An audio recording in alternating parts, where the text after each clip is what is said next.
All right, YouTube, it's time for part 4. So this is the current state of Logan's Tacoma. I've gotten quite a bit done, and I just haven't been messing with the GoPro. I've just been staying busy. It doesn't look like I've gotten much done right now, but I've done all the firewall, silicon bronze work, sealing everything off, closing things back out. I've probably done 40 or 50 tabs on the front of this thing just to mount the accessories off the tube work. So the whole front end is pretty much done right now, ready for paint. The truck's all blown apart right now. There's parts everywhere. I think I'll reveal all these details later on in the episode when it's a little more put together, so you can see what I'm talking about. But there's been quite a bit of work done to the front here, and now I'm rolling onto the rear. So Logan has brought me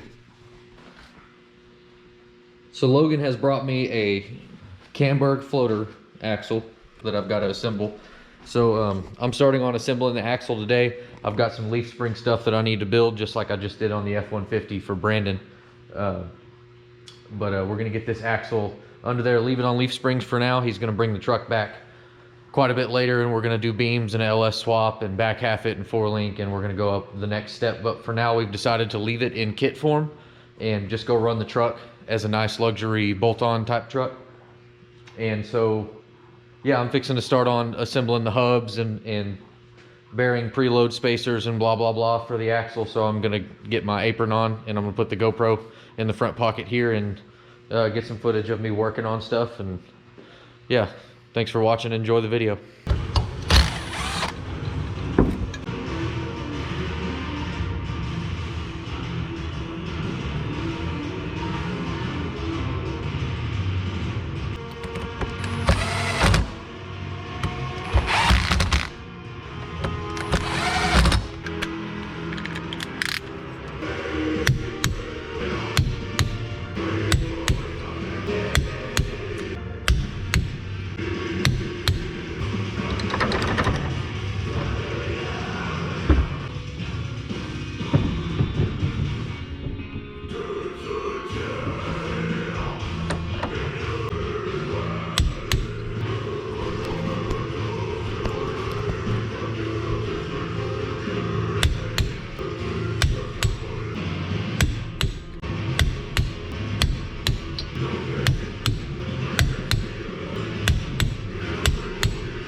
Bet you guys didn't think you'd be watching a guy suck at safety wire on YouTube today, did you?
We'll massage that in.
Ooh, that's hot.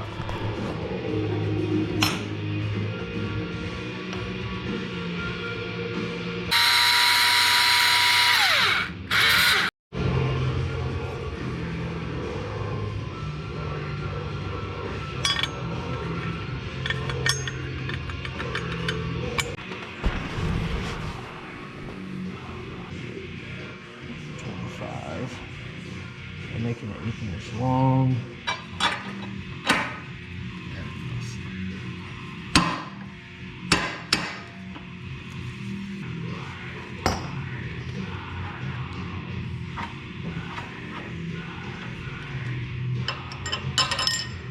Girl.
All right, YouTube, if you haven't figured out what I'm doing yet, so this is a spacer that goes between the bearings in the hub, which basically keeps them separated so you can tighten the nut for the bearings down and torque it and it not be over tightening the bearings. So basically you have to, they send you this spacer too long and you have to assemble the hub, tighten the nut down onto the spacer, measure the amount of slack in the hub, and then add 6/1000ths to that number and subtract that number from the length of the spacer. And so we are just slowly closing in on our final number, subtracting the length, so subtracting that number from the length, and we're just gonna go a little bit at a time until we creep up on the exact number that we need, which is 6/1000ths of preload in the bearing. Deburr this inside so it's straight.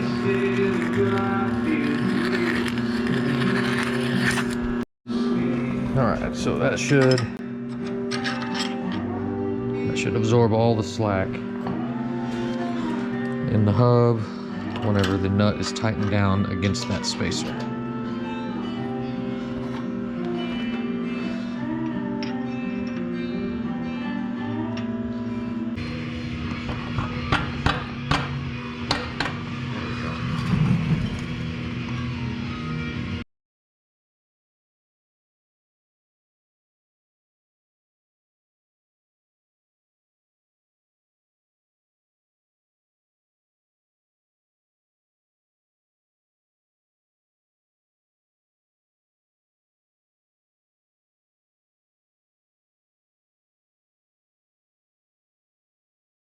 Now I have 6/1000 preload when I tighten the nut, right? And that's supposed to be setting, that's supposed to be where it's set, right?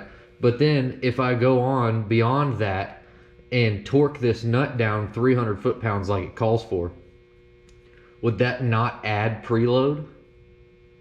I mean, I indicated the backside when I snugged the nut up and saw that the hub moved in 3/1000.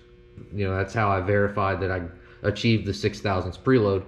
But if I were to go now and torque that nut to, would that not actually add preload beyond the 6/1000? So it says 275 to 300 foot-pounds. So I'm wondering if if I torque it to 275, am I going to get the rest of that 6/1000 of squish? And then is it 275 to 300 because they have to leave a working range of torque for you to be able to line up these bolt holes on this retainer plate? I am genuinely confused why Camburg doesn't send these spacers already cut to length for 300 foot-pounds of torque to achieve 6/1000 bearing preload.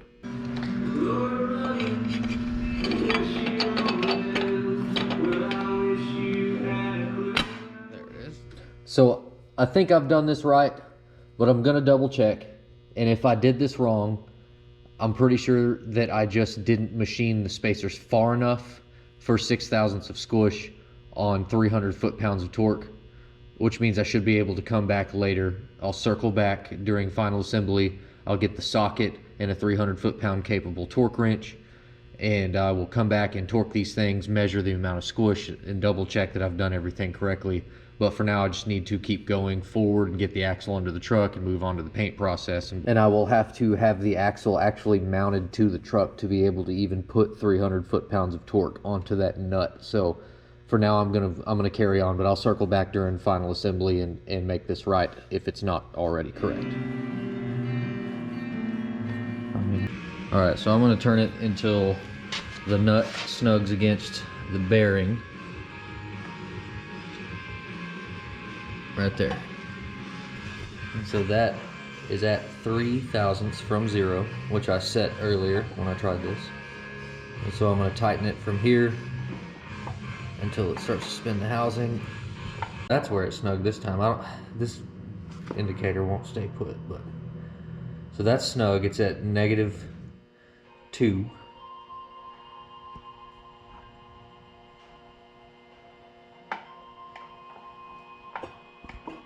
Right there. We went about 2.5 thousandths, which should translate to 6/1000 bearing preload. I don't know. It's identical to the other side within a half a thou, so I'm calling it good. If you're watching this and you want to call me an idiot, drop a comment below.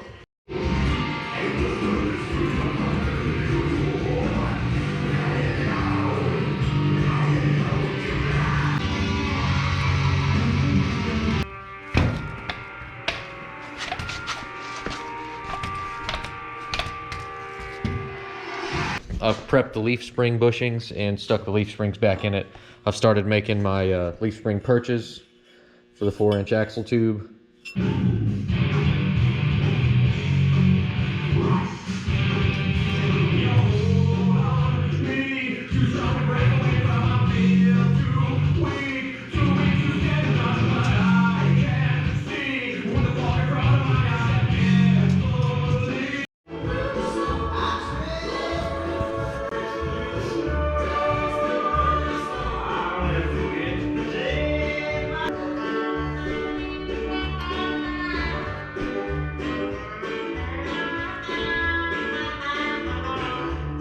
Alright y'all, what I'm doing right now is I've got the leaf spring perches built and clamped to the leaf. So I've cycled it. I've got pinion angle set.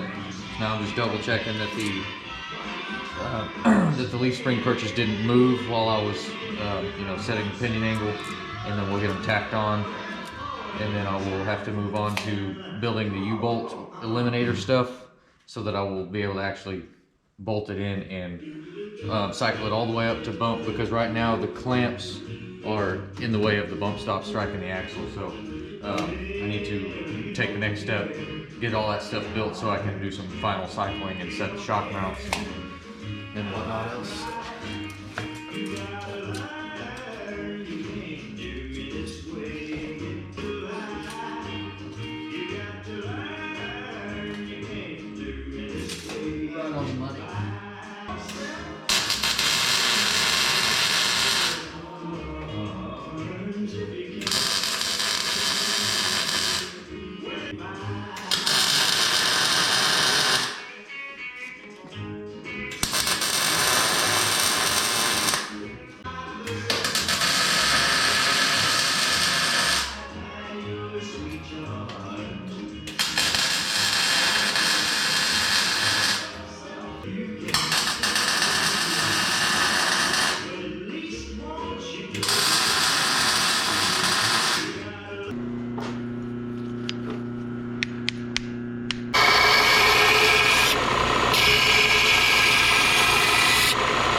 Can I have a hug? Oh, thank you. Oh, thank you.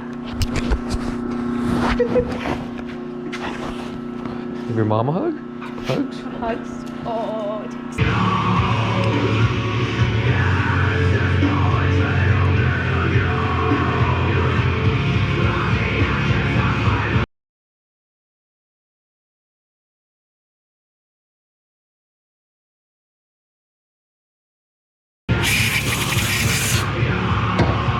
What the...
Bet you didn't think you'd be getting on YouTube watching dudes reaming bung holes today, did you?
encompasses everything.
Ooh.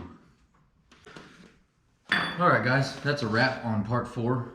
We're running out of storage on the computer to get any more clips into this video, and it looks like we're at like 35 minutes or something right now. So that's good enough for part 4. Some things to look forward to in part 5. Seeing this truck completely done outside, walk around, painted up, final assembly type of episode. I don't think I really need to show much more of me working on stuff. I think you guys are ready to just see this thing in a finished state or a going home state. So I think I had mentioned in a previous episode that Logan and I got a little carried away on our plans for this build, and he ordered some trailing arms, he ordered this housing, some rear shocks, and I ordered some material, and we were going to back half this thing during this phase of building the truck, and we kind of realized that it doesn't make sense to make 20 something inches of wheel travel in the rear when we're still on a 4-wheel drive bolt-on kit in the front. So we kind of came to our senses and decided that we're going to slap this axle under here, leave it on leaf springs, and just finish the truck out right now in the kit form. You know, just making 17 inches wheel travel in the rear, and I think that front kit makes 13 or 15, so it should be pretty evenly balanced as far as front and rear wheel travel. But the important thing is that Logan has spent a lot of money on this truck, and he's ready to go play with it, and that makes perfect sense to me. My schedule's been backed up forever, and will permanently be backed up, but I'm eager to get this thing painted up and done and get it out of here so he can go enjoy it and I can get Spanky's bug over here on the lift and cut the front off of it. But yeah, so you'll see that in part 5. I think I'm gonna leave the GoPro alone until this truck is outside and done, so I can do a walk around and actually point out each detail and everything that I did that I haven't exactly showed on the YouTube series. So, oh yeah, so what's left to do at this point? Obviously, I'm gonna have to shorten the drive shaft an inch, and I'm fixing to find out whether or not that is the proper U-joint for this yoke here. It doesn't look like it, so I'll have to get a bastard U-joint, an adapter U-joint.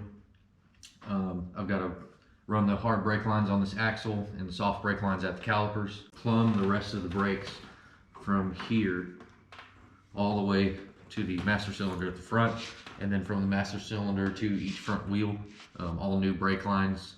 I wanted to get everything in place, get the calipers there, and that way I can build a master list of fittings and order everything at once, so I can start on brake lines and then finish brake lines without having to wait several days on some special fitting. What else is left to do? Oh, there's he's going to be bringing me a trans cooler to Domo in 2 weeks, and I think he's bringing me a couple other things that I'm not thinking of right now, but I've got to mount a trans cooler to the bed cage in the rear and run the lines back there. I'm going to do some temporary tie-ins from the cage at above the rear windshield down to the bed cage that bolts in, just as a temporary measure to stiffen up the rear, stiffen up the rear of the truck.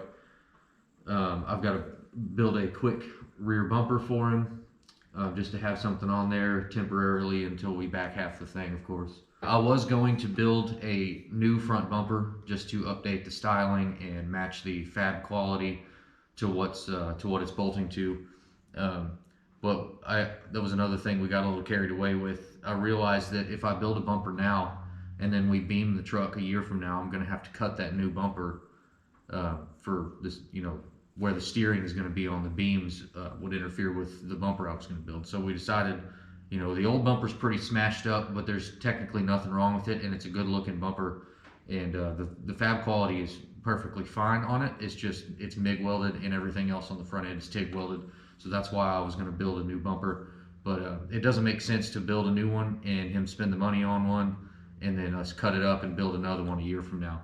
So I'm going to stick the old bumper back on it, patch it up a bit, probably apply new paint just so that it looks fresh. I don't think I put any clippage of the hoon handle that I mounted in the center console.